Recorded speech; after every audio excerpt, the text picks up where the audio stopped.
Hai semuanya, kali ini kita akan membahas mengenai analisis aktivitas pendanaan khususnya pada bagian pendanaan utang, sewa, kontingensi dan komitmen, pembiayaan off balance.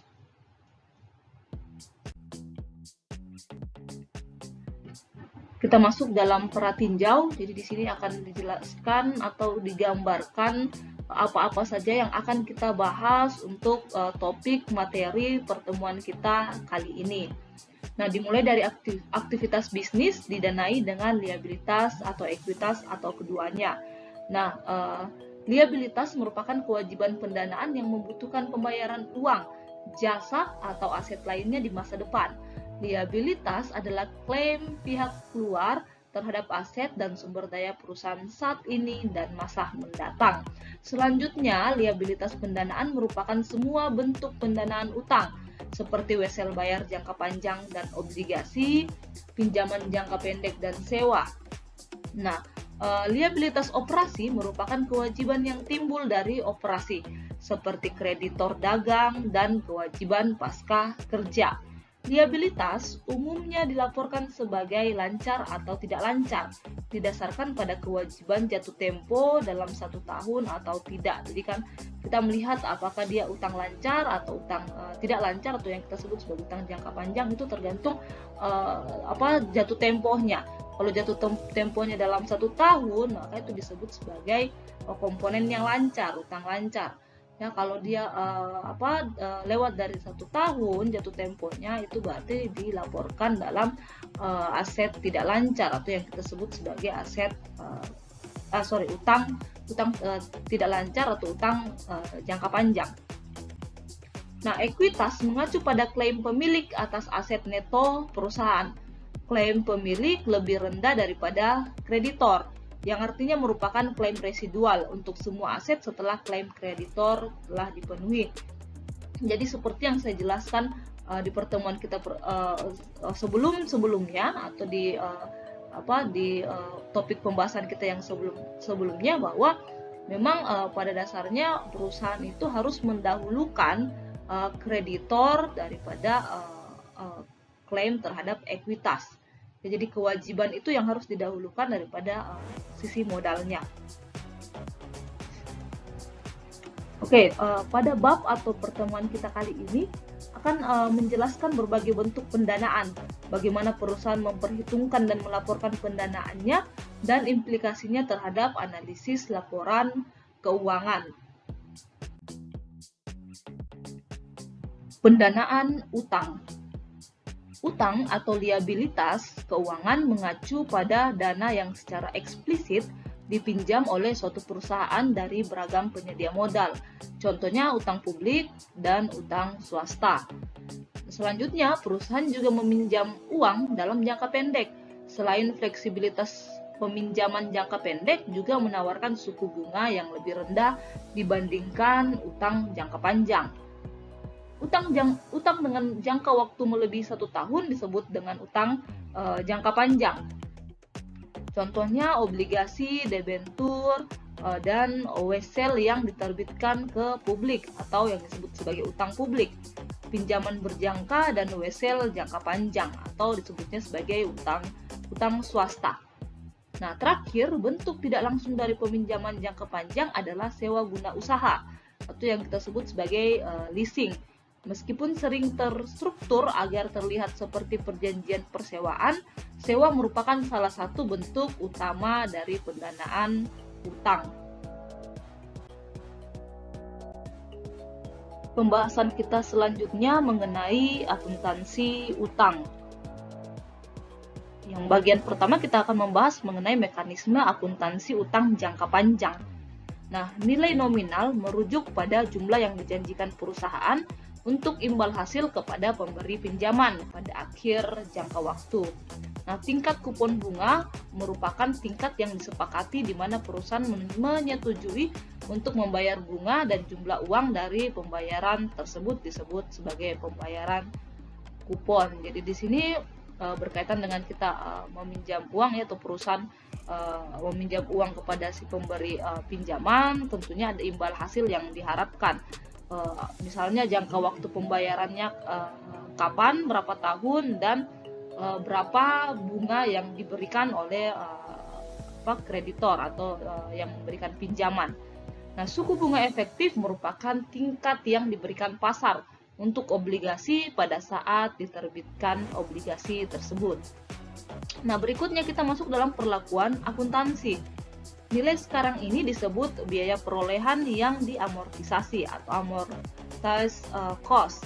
Nah, identitas akuntansi akrual bekerja dengan cara sebagai berikut. Nah, beban bunga mengurangi ekuitas sama dengan arus kas keluar itu mengurangi aset ditambah amortisasi diskonto obligasi, ini meningkatkan utang jangka panjang. Jadi perlu diketahui bahwa amortisasi itu adalah alokasi pengurangan nilai aktiva tidak berwujud. Ya, jadi ini pengurangan nilai aktiva untuk aktiva yang tidak berwujud. Nah, contohnya kayak merek dagang, hak cipta, ya seperti itu. Hampir sama dengan depresiasi. Cuman kalau kita berbicara depresiasi itu pengurangan nilai aktiva yang sifatnya berwujud. Nah, aturan akuntansi ini yang umum untuk GAAP maupun IFRS. Nah, aturan yang serupa juga berlaku untuk utang publik maupun swasta. US, GAAP, dan IFRS mendorong tetapi tidak mengharuskan perusahaan untuk melaporkan utang jangka panjang pada nilai wajar. Pengungkapan terkait utang. Perusahaan diharuskan untuk melaporkan perincian terkait utang jangka panjang dan jangka pendek pada catatan atas laporan keuangan. Selain menjelaskan jumlah yang diakui dalam laporan posisi keuangan, catatan pengungkapan memberikan informasi berguna lainnya. Nah, catatan atas laporan keuangan tersebut terdiri dari dua bagian dasar. Yang pertama, daftar dalam bentuk tabel yang memberikan perincian mengenai utang beredar yang dilaporkan dalam laporan posisi keuangan. Dan yang kedua adalah ulasan perincian mengenai penerbitan utang dalam jumlah yang besar. Analisis pendanaan utang. Biaya perolehan yang diamortisasi versus nilai nominal. Utang umumnya dilaporkan dalam laporan posisi keuangan sebesar biaya perolehan yang diamortisasi. Ini bisa berbeda dengan jumlah pada saat jatuh tempo atau nilai nominal.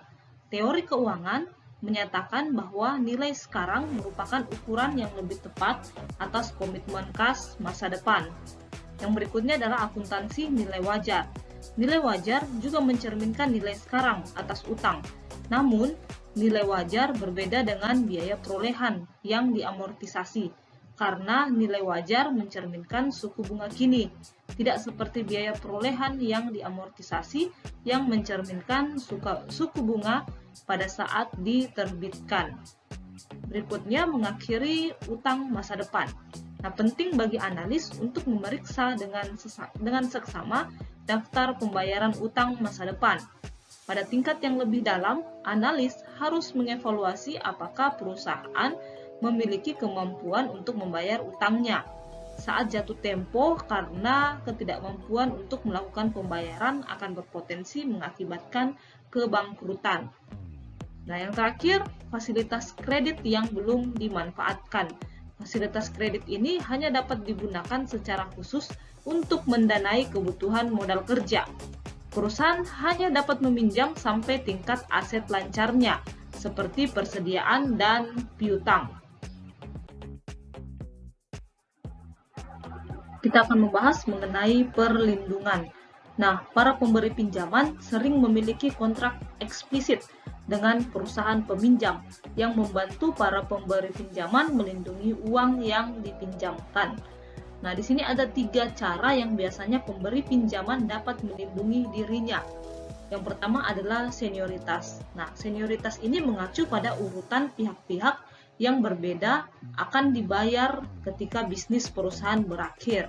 Nah, klaim senior akan dibayar sebelum klaim junior. Nah, senioritas dari klaim tertentu ditentukan sebelumnya oleh hukum, misalnya hak pemerintah seperti utang pajak dan hak karyawan, seperti gaji yang belum dibayar harus diselesaikan sebelum klaim lainnya ditangani. Nah, selain itu, para pemegang ekuitas dapat dibayar hanya setelah semua klaim lain dibayarkan sepenuhnya, sehingga ekuitas saham biasa merupakan klaim paling junior dari semua klaim. Nah, yang bagian kedua adalah jaminan. Jaminan atau yang dikenal sebagai efek. Nah, ini mengacu pada aset yang disisihkan selama pembubaran untuk secara khusus memenuhi klaim tertentu. Nah, klaim yang beragun jaminan disebut dijamin. Ketika dibubarkannya perusahaan, para pemilik klaim khusus ini dapat menjual aset yang diidentifikasi untuk memenuhi klaimnya. Nah, jenis aset khusus yang ditawarkan sebagai jaminan dituangkan dalam kontrak pinjaman. Misalnya, pendanaan jangka pendek biasanya dijamin oleh aset lancar seperti persediaan. Jadi jaminannya adalah persediaan. Nah, bagian terakhir dari perlindungan adalah perjanjian.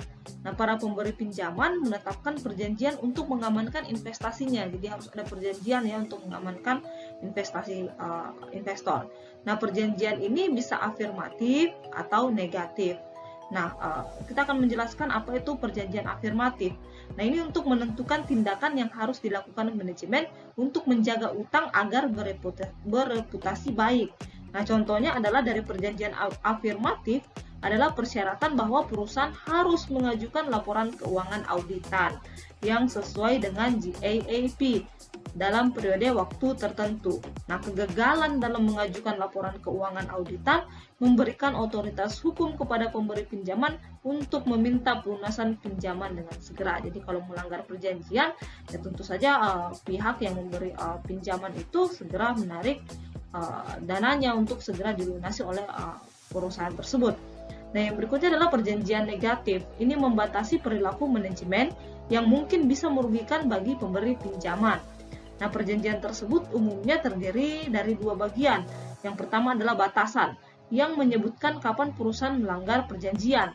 Yang kedua isinya adalah penalti atau pembatasan yang timbul ketika perjanjian dilanggar.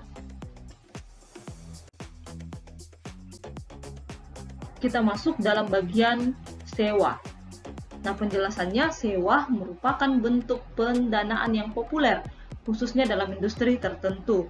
Sewa atau lease merupakan suatu perjanjian kontraktual antara pemberi sewa, lessor, atau pemilik dan penyewa, lessee, atau pengguna. Nah, perjanjian tersebut memberikan hak kepada lessee untuk menggunakan aset yang dimiliki oleh lessor selama masa sewa. Nah, sebagai imbalannya, lessee membayar sewa yang disebut pembayaran sewa minimum atau minimum lease payment. Nah, ada dua metode alternatif untuk akuntansi sewa yang mencerminkan perbedaan dalam kontrak sewa.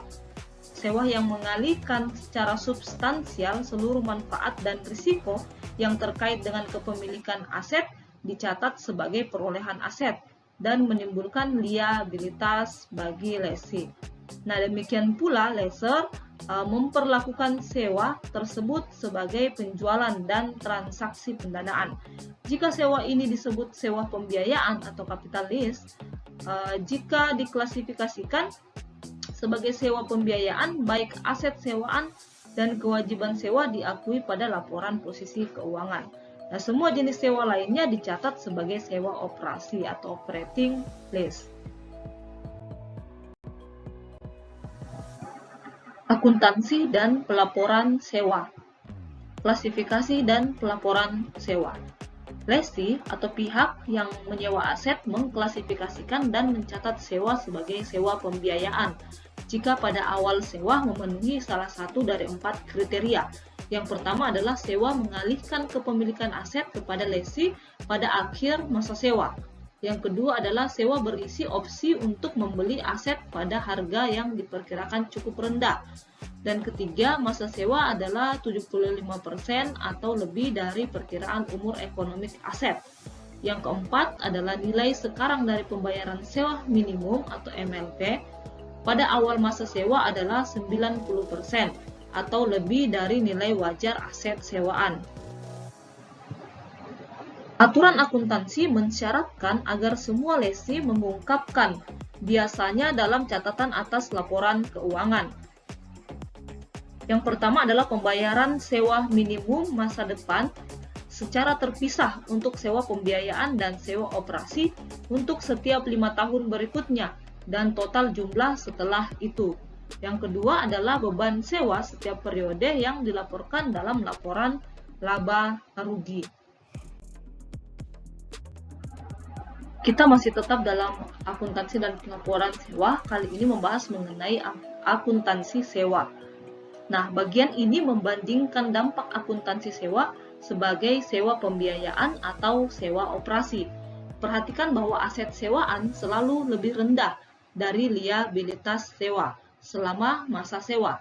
Hal ini terjadi karena akumulasi penyusutan pada suatu waktu tertentu melebihi pengurangan pokok kumulatif. Nah, meskipun metode sewa operasi lebih sederhana, tetapi metode sewa pembiayaan secara konseptual lebih unggul, baik dari perspektif laporan posisi keuangan maupun laporan laba rugi. Dilihat dari perspektif laporan posisi keuangan, akuntansi sewa pembiayaan mengakui manfaat atau aset dan kewajiban atau liabilitas yang muncul dari transaksi sewa. Sebaliknya, metode sewa operasi mengabaikan manfaat dan kewajiban ini, serta sepenuhnya mencerminkan dampaknya hanya pada akhir masa sewa. Ini berarti laporan posisi keuangan dalam metode sewa operasi tidak mencerminkan aset dan kewajiban sewa perusahaan. Pada bagian ini akan dijelaskan mengenai pengungkapan sewa. Nah, aturan akuntansi mensyaratkan perusahaan dengan sewa pembiayaan untuk melaporkan aset sewaan dan liabilitas sewa pada laporan posisi keuangan. Terlebih lagi, semua perusahaan harus mengungkapkan komitmen sewa masa depan untuk sewa pembiayaan dan sewa operasi yang tidak dapat dibatalkan. Pengungkapan ini berguna untuk tujuan analisis. Analisis sewa. Bagian ini melihat dampak sewa operasi dibandingkan dengan sewa pembiayaan untuk analisis laporan keuangan. Nah, dalam US GAAP maupun IFRS, semua sewa akan perlu dicatat sebagai sewa pembiayaan. Standar ini akan mengeliminasi salah satu bentuk penting dari pembiayaan off balance sheet. Nah, dampak sewa operasi. Yang pertama adalah sewa operasi melaporkan liabilitas menjadi lebih rendah dengan hanya melaporkan sewa dalam pembiayaan off balance sheet. Yang kedua adalah sewa operasi melaporkan aset menjadi lebih rendah. Yang ketiga adalah sewa operasi menunda pengakuan beban dibandingkan dengan sewa pembiayaan. Yang keempat, sewa operasi melaporkan liabilitas jangka pendek menjadi lebih rendah dengan hanya melaporkan bagian lancar dari pembayaran pokok pada laporan di luar laporan posisi keuangan. Yang terakhir, bagian kelima adalah sewa operasi memasukkan bunga dengan beban sewa atau beban operasi. Nah, yang berikutnya kita akan membahas mengenai konversi sewa operasi ke sewa pembiayaan. Jadi kita mengkonversi dari sewa operasi ke sewa pembiayaan. Bagian ini memberikan suatu metode untuk mengonversi sewa operasi ke sewa pembiayaan. Perlu ditekankan bahwa meskipun metode ini memberikan estimasi yang wajar, hal itu bukanlah tidak menghitung secara tepat semua dampak reklasifikasi sewa terhadap laporan keuangan. Oke, langkah pertama adalah menilai apakah klasifikasi sewa operasi wajar atau tidak. Nah, untuk melakukan hal ini, perlu dilakukan estimasi lamanya sisa periode yang melebihi 5 tahun yang diungkapkan dalam catatan atas laporan keuangan. Untuk mengonversi sewa operasi ke sewa pembiayaan, perlu untuk mengestimasi nilai sekarang liabilitas sewa operasi. Prosesnya dimulai dengan estimasi suku bunga yang akan digunakan untuk mendiskonto proyeksi pembayaran sewa. Langkah selanjutnya dalam analisis adalah menghitung nilai sewa aset operasi. Perlu diingat bahwa nilai aset sewa pembiayaan selalu lebih rendah dari liabilitas terkaitnya. Tetapi, berapa lebih rendahnya sulit untuk diperkirakan, karena tergantung pada lamanya masa sewa, umur ekonomik aset, dan kebijakan penyusutan lesi.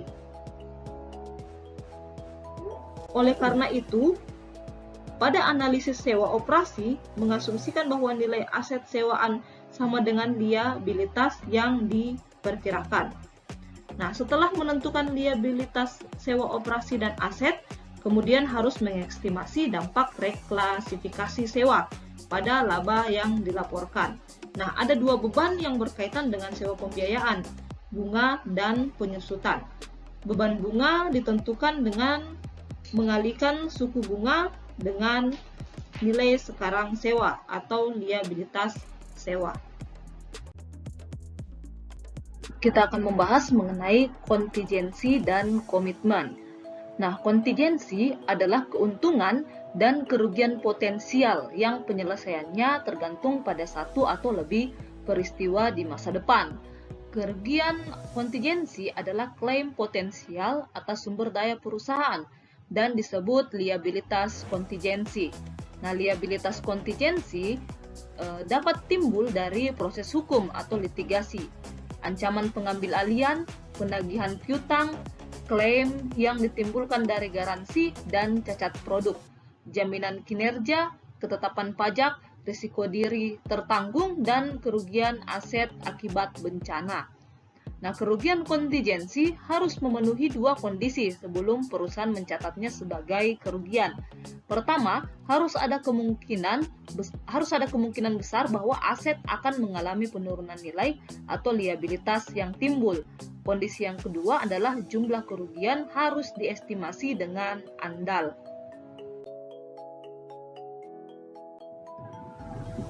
Analisis liabilitas kontingensi. Liabilitas kontingensi yang dilaporkan untuk pos-pos seperti jaminan dan garansi layanan merupakan estimasi. Analisis mengenai liabilitas ini hanya seakurat estimasi yang mendasarinya, yang seringkali ditentukan perusahaan berdasarkan pengalaman sebelumnya maupun ekspektasi masa depan. Pengungkapan catatan atas laporan keuangan untuk kontingensi umumnya mencakup: pertama, deskripsi mengenai liabilitas kontingensi dan tingkat risiko. Yang kedua, jumlah potensi kontingensi dan bagaimana partisipasi pihak lain diperlakukan dalam menentukan eksposur risiko.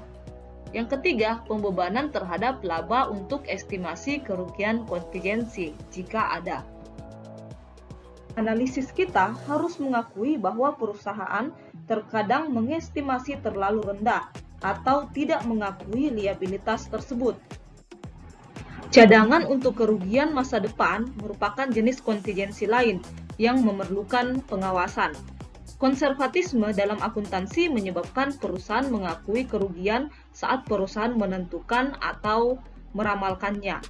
Namun, perusahaan cenderung, terutama pada tahun-tahun dengan kinerja yang sangat buruk, untuk mengestimasi kerugian kontingensi terlalu tinggi. Nah, perilaku ini disebut sebagai big bet.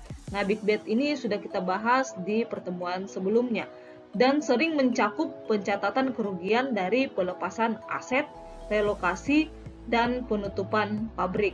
Memperkirakan terlalu tinggi atas kerugian tersebut akan menggeser biaya masa depan ke periode berjalan dan dapat berfungsi sebagai cara bagi perusahaan untuk mengelola atau meratakan laba. Terdapat dua sumber informasi yang berguna. Yang pertama adalah pengungkapan dalam catatan atas laporan keuangan, dan yang kedua adalah informasi dalam bagian Management Discussion and Analysis, MD&A. Laporan auditor memberikan perspektif lain mengenai kontingensi. Dengan demikian, auditor menunjukkan ketidakmampuan dalam mengungkapkan suatu opini atas hasil kontingensi. Bank khususnya dihadapkan pada kerugian kontingensi yang besar karena mereka sering mengestimasi terlalu rendah atau membatasi pengungkapan catatan atas laporan keuangan. Selanjutnya, kita akan membahas mengenai komitmen. Nah, komitmen merupakan klaim potensial atas sumber daya perusahaan karena kinerja masa depan berdasarkan kontrak. Komitmen tidak diakui dalam laporan keuangan karena peristiwa seperti penandatanganan kontrak eksekutori atau penerbitan pesanan pembelian bukan merupakan transaksi penyelesaian. Nah, contoh tambahan adalah kontrak jangka panjang yang tidak dapat dibatalkan untuk membeli produk atau jasa pada harga yang telah disepakati, dan kontrak pembelian untuk aset tetap yang meminta pembayaran selama konstruksi. Pembiayaan off balance sheet. Pembiayaan di luar laporan posisi keuangan mengacu pada tidak tercatatnya kewajiban pembiayaan tertentu. Selain sewa, ada pengaturan pembiayaan off balance sheet lainnya, mulai dari yang sederhana sampai dengan yang sangat kompleks. Nah, contoh off balance sheet adalah salah satu cara mendanai aset tetap adalah dengan meminta pihak luar untuk memperolehnya. Lalu perusahaan menyetujui untuk menggunakan aset itu dan memberikan dana yang cukup untuk membayar utang. Entitas tujuan khusus atau yang dikenal sebagai entitas bertujuan khusus, ini adalah badan hukum atau perusahaan atau sejenisnya yang dibuat untuk memenuhi tujuan yang sempit, spesifik, atau sementara. Jadi memang entitas ini dibuat untuk tujuan-tujuan yang khusus. Nah, entitas tujuan khusus atau Special Purpose Entities atau SPE yang sekarang menjadi buruk citranya dengan bangkrutnya Enron telah menjadi mekanisme pembiayaan yang sah selama beberapa dekade dan merupakan bagian yang tidak terpisahkan dari keuangan perusahaan dewasa ini. Nah, berikut adalah konsep SPE yang sangat sederhana. Jadi, SPE dibentuk oleh perusahaan sponsor dan dikapitalisasi dengan investasi ekuitas. Beberapa diantaranya harus dari pihak ketiga yang independen. Nah, yang berikutnya adalah SPE meningkatkan investasi ekuitas ini dengan pinjaman dari pasar kredit dan membeli aset produktif dari atau untuk perusahaan sponsor. Nah, arus kas dari aset produktif digunakan untuk melunasi utang dan memberikan imbal hasil kepada investor ekuitas.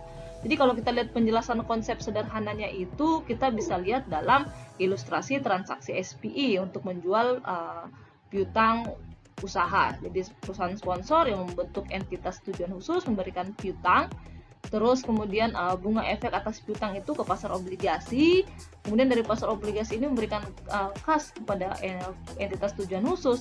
Jadi entitas tujuan khusus ini yang diciptakan oleh perusahaan sponsor kemudian juga menghasilkan kas untuk perusahaan sponsor tersebut. Jadi kurang lebih seperti itu ilustrasi transaksi untuk SPE. Nah, banyak SPE yang bukan merupakan perusahaan dan tidak mempunyai kepemilikan saham. Nah, FASB sekarang mengklasifikasi SPE ini sebagai entitas kepentingan variabel atau variable interest entities atau VIE. Jika total ekuitas beresiko tidak cukup untuk mendanai operasinya atau VIE tidak memiliki salah satu dari kemampuan untuk mengambil keputusan atau kewajiban untuk menyerap kerugian atau hak untuk menerima imbal hasil. Jadi tidak untuk mendanai operasinya atau VIE tidak memiliki salah satu dari komponen yang saya sebutkan tersebut. Demikian pembahasan materi kita kali ini. Atas perhatian semuanya, saya ucapkan terima kasih.